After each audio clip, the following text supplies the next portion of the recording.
If the camera app is crashing on your iPhone 16, 16 Pro, Pro Max, and the Plus, so in this video I will show you a few methods on how to fix this issue. For the first method, just force restart your iPhone. For that, just press and release the volume up button and the volume down button. Then press and hold the side button on your iPhone until the screen of your iPhone goes black and the Apple logo appears on the screen. Once the Apple logo appears on the screen, just release the side button. If this did not fix your issue, then this could be a software glitch. For that, just go to Settings and tap on General. In General, just tap on Software Update. Now just check if you have any software update available. If you have any software update available, just update the software of your iPhone. But if this also did not fix your issue, then go back to the main settings page and tap on Accessibility.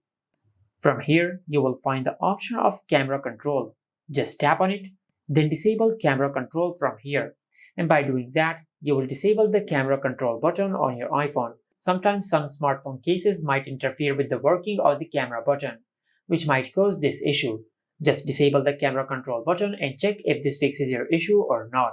But if this also did not fix your issue, then for the last method, just go back to the main settings page and tap on General. From here, just tap on Transfer or Reset iPhone and select Reset. And from this pop-up menu, just select Reset All Settings. Then enter your lock screen PIN and select Reset All Settings. Now this option will not delete any data on your iPhone.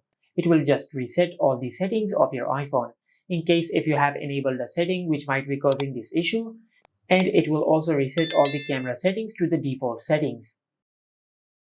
And this is how you can fix the camera crashing issue on the iPhone 16, 16 Pro, Pro Max, and the Plus. Make sure to like, comment, and subscribe. Thank you for watching.